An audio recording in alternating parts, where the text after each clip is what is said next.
The observation decks on the alien ships were full, but no one made a sound. They all looked down at the planet below. The world called Viridian was now just a black and green scar in space. It had been a human colony. Now, it was a dead, glassy plain. The one who had done this was also there. The Cathar ambassador was a tall, insect-like creature. Its skin looked like hard, black shell. It clicked and grated as it moved. It spoke to the other aliens in a cold, sharp voice. It was a necessary action, the translator box said for it. The humans spread too fast. Their feelings are too strong. They are a danger to everyone. This was not anger. It was logic. On the other side of the deck, a man stood very still. He was Captain Lee Jun of the human ship, the Remembrance. He wore a simple gray uniform. His hands were tight behind his back. He did not look at the Cathar ambassador. His eyes were stuck on the ruined planet below. His sister had lived there. Her 2 children had played there. Now, there was nothing. A small alert chimed on his wrist. He turned and walked away without a word. Down on the surface, a single human ship flew low over the ash. This ship was called the Whisper. Inside, a young woman named Kim Mina guided the ship with careful hands. Her screen showed nothing but rock turned to glass. The air outside was poison. "I have a signal," she said, her voice quiet. "It's the colony's data core. It's still working." The crew was silent. They had not come to find bodies. They all knew there were no bodies left to find. They had come for this one thing. A small robot arm reached out and pulled a metal box from the wreckage. It was burned and bent, but it was whole. Back on the big ship, the Remembrance, Captain Jun watched the Whisper return. He looked at the data core now sitting on a table. It felt strange to think that this broken box was all that was left of a whole world of people. The alien delegates on their ships watched the humans. They waited for the shouting to start. They waited for the threats, for the promise of a war. The Cathar had wiped out a whole human colony. This always led to war. But the humans were just quiet. The Whisper docked inside the Remembrance. The big human ship turned its nose away from the dead planet. Its engines glowed blue. Then, without a single message to anyone, it flew away. It jumped into the empty blackness of space and was gone. The galaxy was left watching the silence they left behind. It was a quiet more frightening than any scream. The big ship, the Remembrance, flew through the dark. It did not go to another human world. Instead, it went to a quiet, empty place in Earth's own solar system. A place full of rocks and dust, far from the sun. This was where humans built things they did not want anyone to see. Captain Lee Jun stood in a large room. In the middle of the room was the data core from Viridian. Engineers were working on it. They were not soldiers. They were smart people with sad eyes. A man named Park Jin was the head engineer. He looked at the captain. "We have opened the core," Park Jin said. "It is not about colony plans. It is about the people." The core did not have names or numbers. It had something else. In the last seconds of the attack, the colony's emergency system did something special. It recorded the final thoughts and feelings of the people. Their fear, their love for their families, their last moments of hope. It was all saved in the core. "This is not data," Park Jin said. "It is, their souls." Captain Jun closed his eyes for a moment. He thought of his sister. Was her fear in this box? Was her love for her children trapped in this machine? "What can we do with this?" the captain asked, his voice low.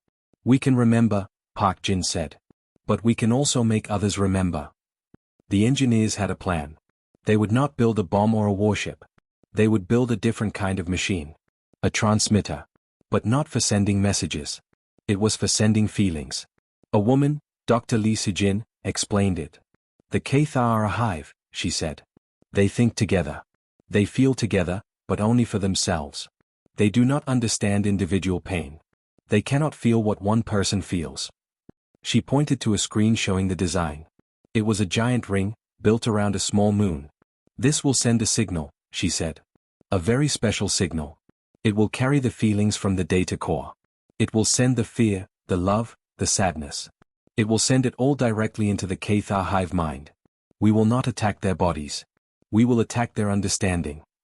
The captain listened. It was a strange and terrifying idea. To fight with memories. To use love as a weapon. "Will it work?" he asked. "We do not know," Park Jin said. "No one has ever tried to give a nightmare to a whole species before." For many months, they worked. Humans on Earth and across the colonies sent help. They built the giant machine in secret. They called it the Echo. Alien spies saw the humans gathering energy and materials. They reported to their leaders, "The humans are building a super weapon."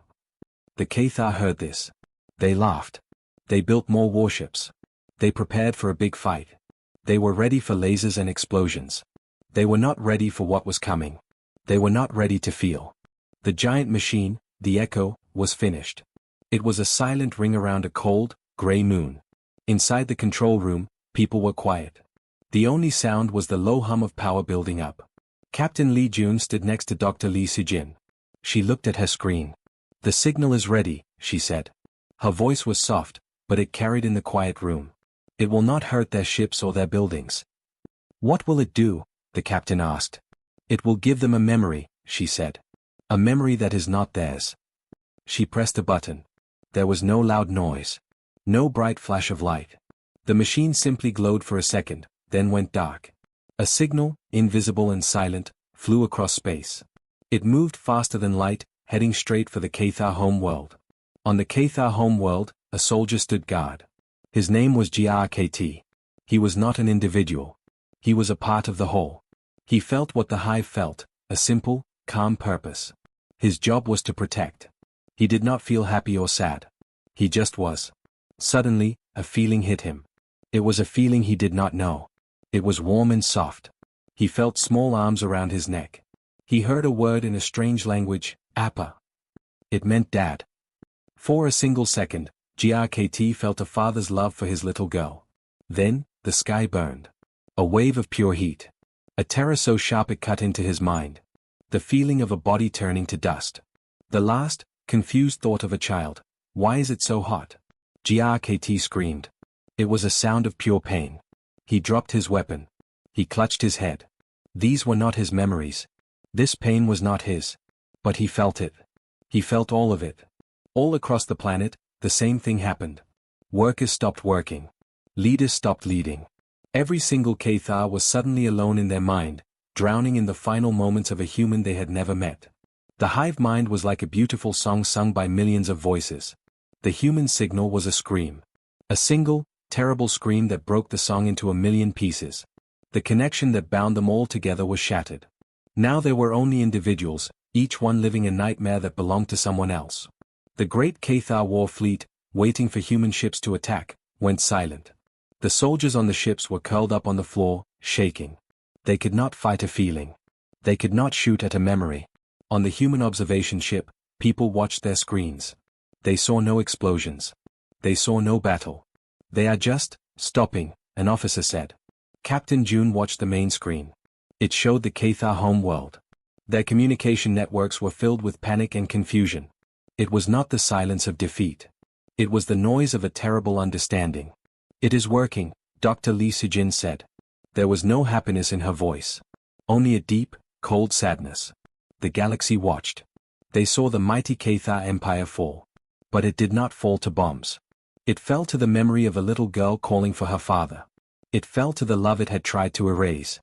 A small, shaky ship left the Cathar homeworld. It was not a warship. It was a simple transport vessel. It moved slowly, like it was sick or hurt. Inside was the Cathar ambassador, the one who had called the destruction of Viridian necessary. His name was CHKTK. He arrived at the human ship, the Remembrance. The humans let him dock. When he came out, he was different. He did not stand tall. His shiny shell seemed dull. He moved slowly, as if every step was heavy. He was brought to Captain Li Jun. The captain stood straight and calm. He looked at the broken creature before him. "You must stop," CHKTK said. His voice was a rough whisper, full of static. This pain. It does not end. It is in everything. It is in our dreams when we sleep. It is in our thoughts when we are awake. It is a cruelty we do not understand. Captain June looked at him. His face was not angry. It was serious, like a stone. "You asked us to stop," the captain said. "Did the people of Viridian get to ask you to stop?" "This is different," CHKTK pleaded. "This is a suffering of the mind. It is a poison." "What do you think your attack was?" the captain asked. His voice was still quiet, but it was hard. "Was that not poison? Was that not suffering? You did not just kill them. You tried to erase them. To make it like they never were. CHKTK had no answer. He could only shake. We are not attacking you, Captain June said. We are speaking. We are using the only language you left us with. The language of memory. He took a step closer. The transmission will play for 1 standard year. Do you know how long that is?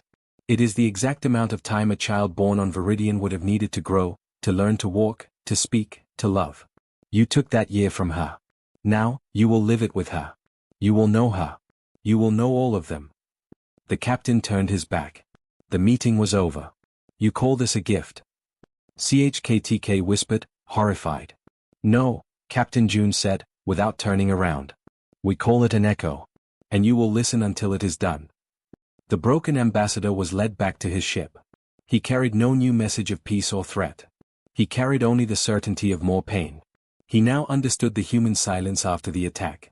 It was not a silence of grief. It was the silence of someone who has decided exactly what they must do, and is already doing it. 1 year passed.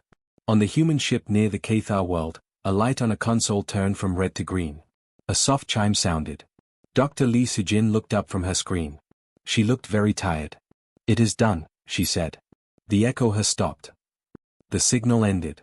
The invisible wave of memory and feeling that had washed over the Cathar home world for 365 days was gone. It left behind a deep, strange silence. On the planet, the Cathar slowly began to move again. They uncurled from where they had huddled. They looked at each other. They were not the same. The hive mind was broken. They were now individuals, each one carrying the ghost of a human's last moment inside them. They were quiet. Thoughtful. They had learned a new thing, sorrow. A meeting was called. The Galactic Council gathered. Representatives from all the major species were there. The room was huge and circular. The humans were there too. Their representative was a woman named Kim Yuna. She stood calmly, waiting. The Cathar delegate walked in. He moved slowly, carefully. He did not look at anyone. He just found his seat and sat down. He did not speak. The loud, proud species was gone. In its place was something quieter and sadder. The head of the council, a wise old being from another race, spoke. The conflict is over, it said. A year has passed. We must now talk about what comes next. Everyone looked at the human, Kim Yuna. What would the winners demand? Money? Land? Power? Kim Yuna stood up. She did not raise her voice. The galaxy watched in silence when we were hurt, she began. You saw our loss and you did nothing. Then you watched our silence after, and you were confused. She looked around the room, meeting the eyes of each delegate. You thought our silence was weakness. It was not. It was focus. You thought our patience was peace. It was not. It was a choice. She turned her gaze to the Cathar delegate. He flinched but did not look away. We have shown you the price of harming humanity. It is not a price you pay in ships or territory. It is a price you pay in memory. We will make you remember what you did. We will make you remember who we were. She looked back at the whole council. Let this be the last lesson. Do not mistake our compassion for mercy. We remember. We always remember. She did not ask for anything. She did not threaten. She simply stated a fact. Then, she gave a small, polite bow. She turned and walked out of the great room. The council sat there. No one spoke. The silence was heavy and complete. It was a new kind of silence. It was not the silence of ignorance or peace. It was the silence of respect. And of fear. They had learned what happened when you pushed humanity too far. They did not roar back. They simply, quietly, made sure you never forgot what you had done.